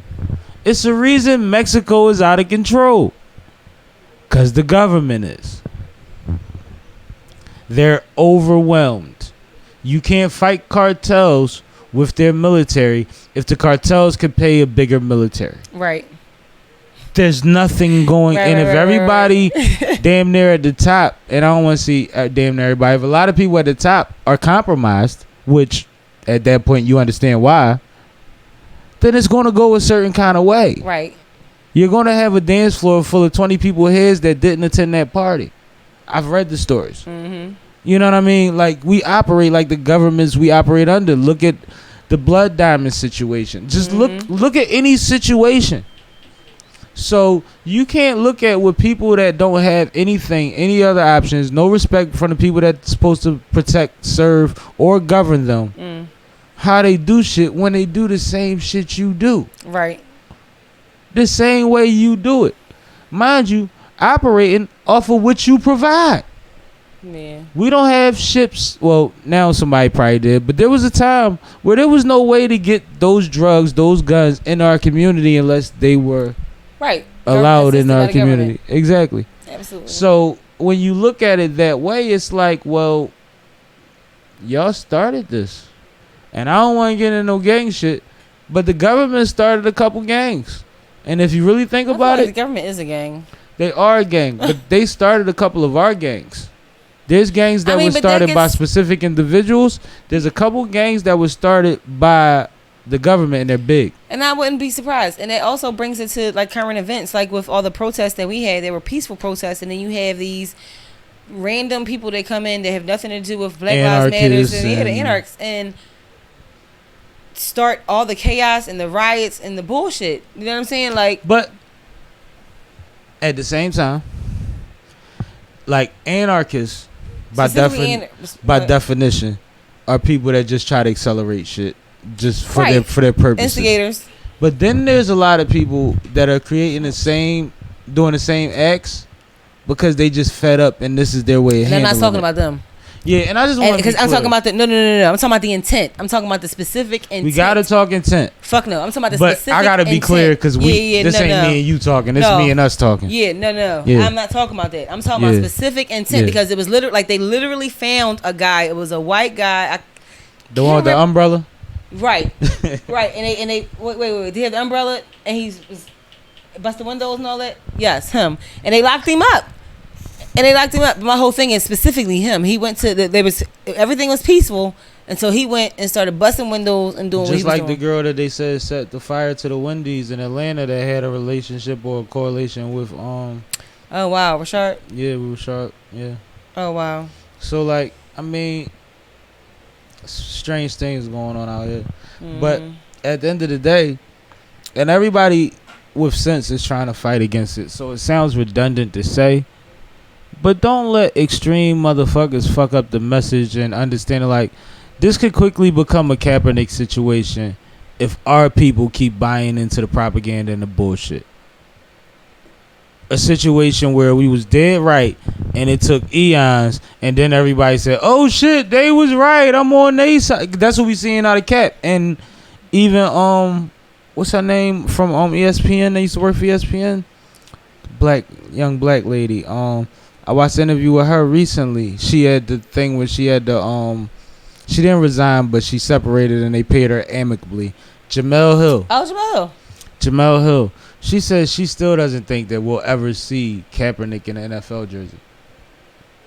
Which, with her knowledge and her advocacy and being kind of like they talk to each other. And the resources that she had, the network that she had. And it's like, when you think about that, it's like, how many years has he sat down already? Right. And now we saying at a time where everybody understands that people are still, again, pump faking like they want to be on the right side of justice by giving them an opportunity. She's still saying after all of that she doesn't think it's going to happen. Right. Which means he probably knows it's not going to happen. Yeah. Because it's the conversation. I hope Like, do you think Jamel Hill talks to Cap and he's excited about a tryout and she's like, nah. She going to tell him. Like, bro. But he knows too. But everybody that knows him says he's in shape. He's been in shape. He loves the game. And his stance wasn't versus football. Right, no. He sacrificed his stance because he couldn't have both. Right. And y'all didn't give him a choice. Absolutely. He didn't quit. Y'all pushed him out. Yeah. So that's different. I'm sorry I didn't remember Jamel Hill's name, but it gets crazy when you sipping with Saf. Real shit. I'm gonna get another drink. I was gonna ask you if you wanted one to change your beer in here. I figured you was. I gotta swap my beer out. I gotta do that. But ask me something. It's your turn. Whoa. Okay. I wasn't expecting that when you little straight shooter. You. I mean, whatever cover. Something to ask you. So you know what? So I was watching. This might be a little racy. Not even racy, but. Ooh, I like racy. It's not racy. Talk to me, racy. It's not racy per se. It's not racy at all. But again, it was Angela Yee and Louis Farrakhan's interview. Well, Breakfast Club. Let's get into it. And so basically, he was saying that it was to women's dress, and basically his point was that women are dresses. He said, I see them on TV. They skirts so short they gotta try to cross their legs. And she said, I feel as though women can dress any way that they want and still should demand or command that respect. My husband and I have this debate all the time. He said, if you dress like a police officer, I'm going to think you a cop. You feel free to tell me your opinion on that. I understand that thought process. But it's also sometimes like there's like when it comes to fashion, there's thin lines in everything. So you could wear something short and it not be slutty. Right.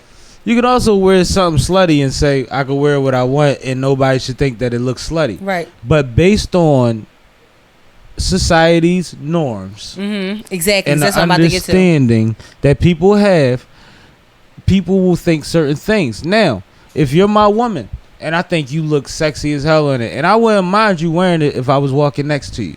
Right. I might not want you to wear it when I'm not next to you, because due to society's norms, it's going to cause problems that I think I might need to be there for. Right. Now my question is this: so I feel like, and what kind of attention do you want to garner when you know that? Yeah, and I'm not. I don't there. like certain attention. I'm gonna be honest. I really don't like it, especially because it's unwarranted. Like it's like you want attention from certain people, but not other people, and you can't garner like. That attention is just gonna come. You can't have it. You don't have any discretion on who's gonna look at you when you dress a certain way. And let me keep it G. I've been to a Greek back in the day when the Greek was the Greek, and I seen a million women that day. And I swear on everything, I told my homies at the end of the day, the baddest bitch I seen had on some baggy linen pants, a baggy white button up, and it was open, and she had like the little bra under it or whatever, or like probably more like a sports bra, but it's probably not a sports bra. Yeah, like it's like the cute bra. one. Yeah, like something like that. And it was just like she was walking in a crowd of naked women everywhere. And sometimes maybe it was because everybody else was naked, right, that she stood out. Right. But it was like, and I mean, like when you used to see a Wrangler riding down the street and somebody be hanging off the back, getting crazy, like in them days. Right. And I'm like the baddest, and she was beautiful. She didn't have the hugest ass, the biggest. She was just like, right. Yeah. Yeah, I think that the modesty in her was probably what was also attractive too. And the confidence. The confidence. But I also think, I think there's a double standard with women that. Well, we don't have anything we could wear that's revealing. No. I'm talking about between women. Oh, between women. Like, so I feel like a slimmer woman can get away with a different outfit than a thicker, with the same exact outfit, but somebody's thick. It looks different, and it's a shame. But the optics are different. But it's a shame. Why can't I wear the same thing? It's like those memes that say, "Is this inappropriate for church? Is this inappropriate for a teacher?" When you look at them teachers' bodies, imagine me trying to learn something and you standing up there with that on. Now, if somebody else would have wore it, it would have been like, "Oh, that's fly." But when you wear it, it's like I've been 12 years old in school before and get called on and don't want to go to the board because we having technical difficulties. Who at 12? Me. What teacher? No, not because of the teacher. Oh. Because of sometimes somebody in the room. Sometimes just because when you 12. Because we had the same teachers in 12. So I was trying to figure out which teacher. No, we didn't have a teacher around that age.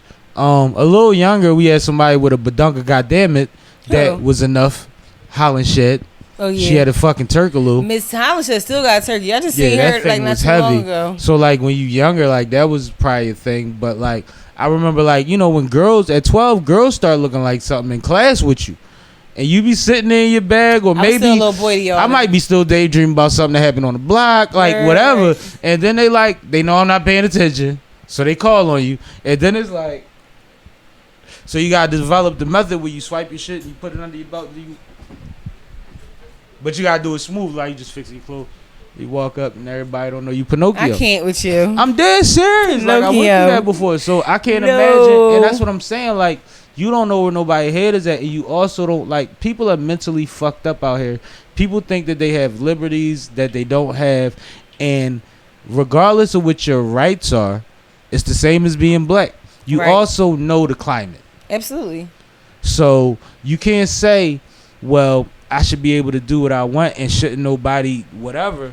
When we know that 9 times out of 10, if you go around 100 people, there's going to be 1 to 5 people minimum that try something that's not cool. Right. And 1 or 2 of those might be something that you shouldn't be handling. Okay. You see what I'm saying? Okay. And that's what it is. It's like it's such a protective thing because like I love to flaunt you. Like I said, if you on my hip, a little different because I'm there for that shit. And if somebody blatantly seeing me there, like I don't look like your little brother, so then it is what it is. But don't so for instance, for me specifically, if I can I have that same outfit on in my ring because it shows that like niggas don't care about rings. There's they too don't many care about women. niggas either. So the same reason you think that you standing with me when I walk to the bathroom or I walk whatever. No. See, it's a different boldness because your nigga might beat him the fuck up, shoot him, put a hit out on him, any type of shit. That ring don't hold none of that. Right. That ring ain't the same. I get it. Like that ring got to get back home to tell the story. Yourself, don't wear that outfit. To tell the story. I mean, but like I said, and like I know women want to feel sexy, but I also know that a lot of the times women want to compete with other women's looks, and it's like you might not want to put up with what she puts up with if you don't live like she lives either. I learned that. Not saying that you wouldn't look better in it than her. It's not even about that. I just felt uncomfortable with that attention. Like I learned. And that you have a good ago. shape, so you can wear basically what you want, and that's. It's very uncomfortable for me. I don't know about everybody else, but for me, the unwanted attention. Like, sure, it's certain people that you would want to look at you, but it's other people you don't want you to look at. But you know the irony in the conversation? Gray sweatpants. Exactly. I just talked about that this morning, too. The irony is gray sweatpants. Women made this, all of a sudden it became a meme to say that, because I guess this is what women were saying amongst each other, that if he wear gray sweatpants, then you could see everything. All right. that's what y'all into, cool.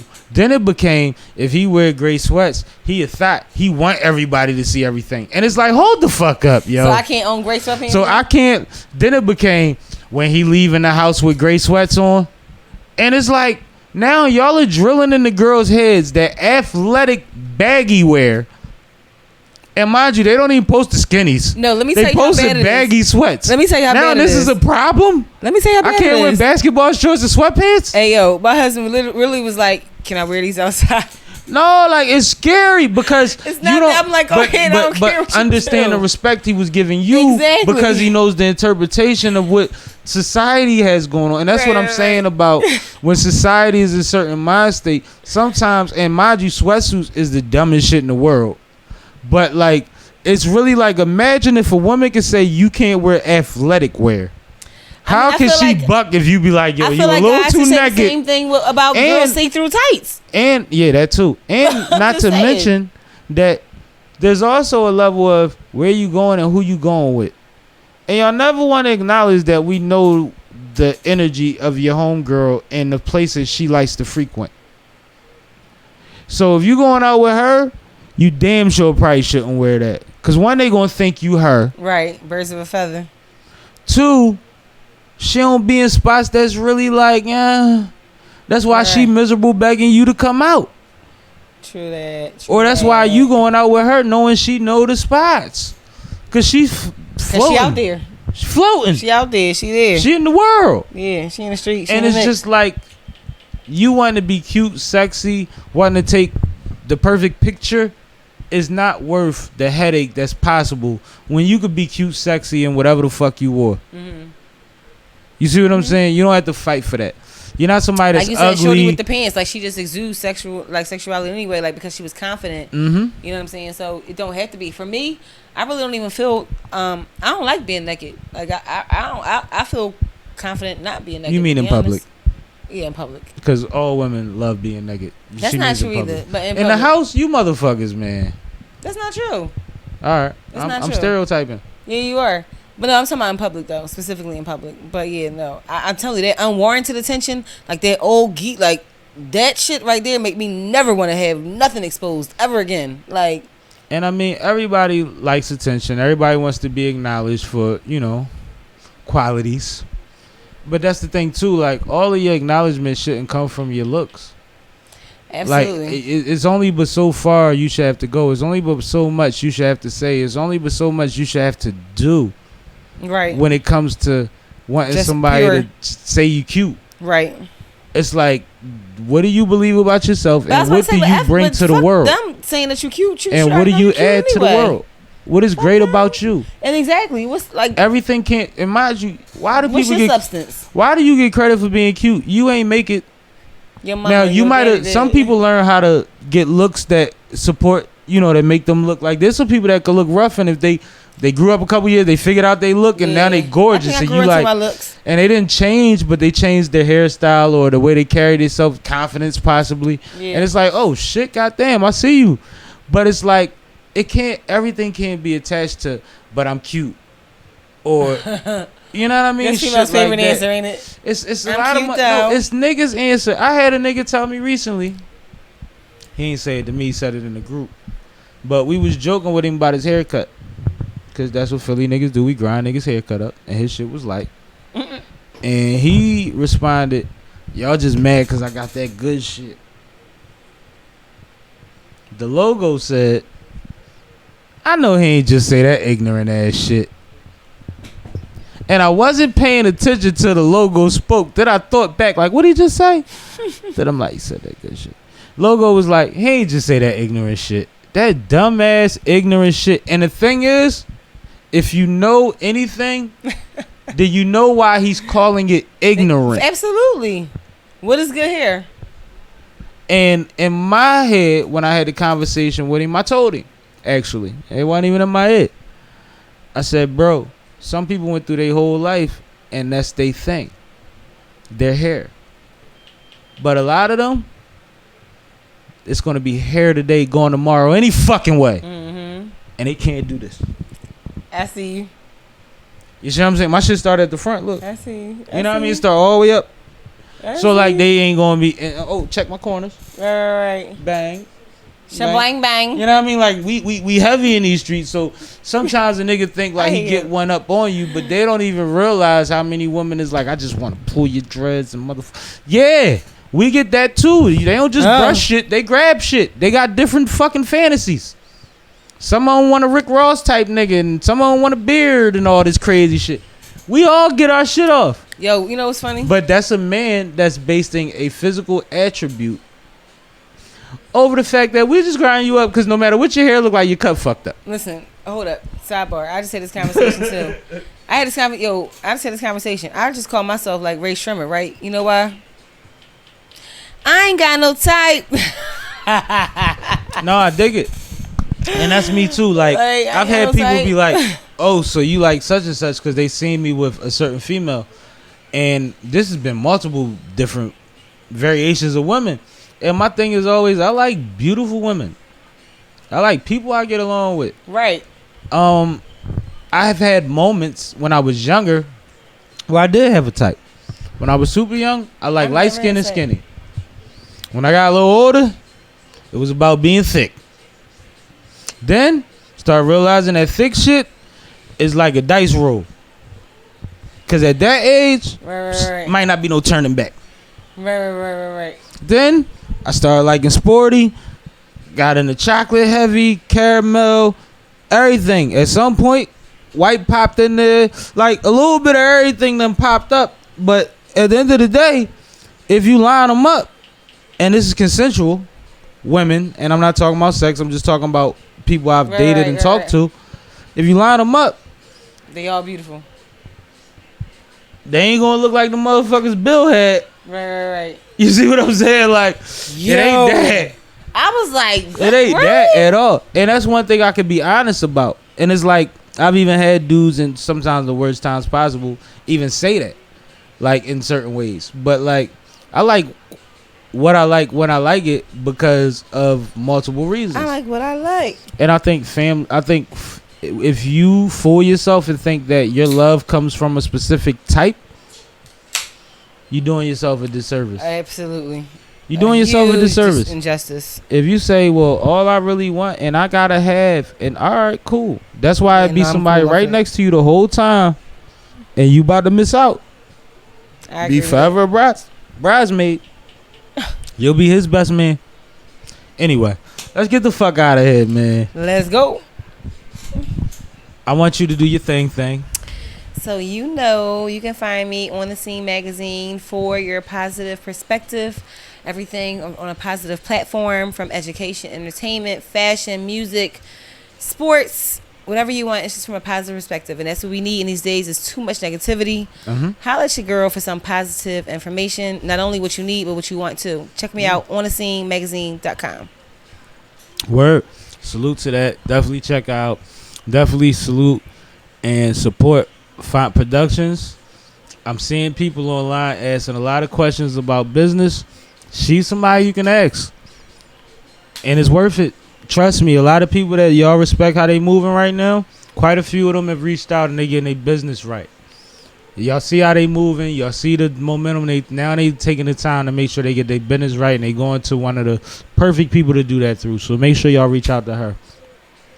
Once again, Flyboy Friday Radio merch available now. Reach out to the Flyboy Friday Radio page, DM, place orders, colors, sizes, ideas. Any designers, we open. Let us know. You got some ideas? We run it through. We figure out a way to get you situated. It ain't about shit. But make sure y'all check us out every Thursday on all the major podcast platforms. Sippin' with Sammie podcast at 4 p.m. every Thursday. And check me out every Friday at Flyboy Friday Radio on Glocawear Radio at glocawear.com. Download the Glocawear app. Check us out on the website. We everywhere. Put us in your pocket. Take us with you on vacation, man. We rocking. We don't play the same 5 songs all day. And Flyboy Radio is the best happy hour in the world. Hey. I swear. Say that. But outside of that, man, I ain't got much more really to say. Check out the music. I Swear is out. Let's Talk About It is out. Search Sam Malone. And it's a wrap.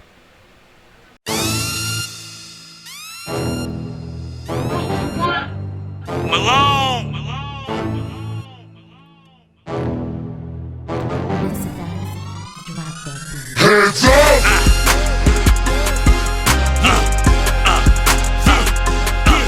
Hands up!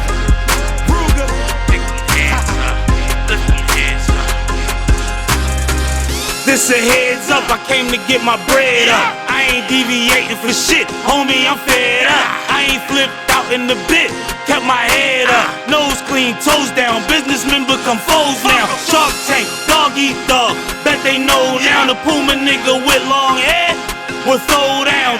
Time to go now, been told y'all, let's talk about it. Tried to settle down, tip, fuck it, I'm back to drown shit. Heavy talk, so come heavy, you're not around here. And this wherever, fuck where I'm at, I ain't from down here. Mama angel, I was fumbled from heaven, ain't no how. Your chick bless me, I'm earth blessing, it's going down. Tired of nights stressing about how to get you to listen. Pick a side, ride or die, I'm on a mission. Cousin, I'm a chef, ain't tripping about Hell's Kitchen. I drink like a fish, the ocean too deep to swim in, I'm out here. I was down, you called it winning. Short-sighted motherfucker, this light, my life's different. Plenty nights, them lights shimmered. Upgraded the wheel, treat them lights different. While chiefing tonight's is raw.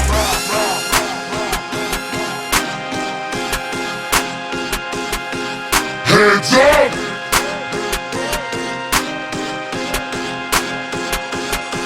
Hands up!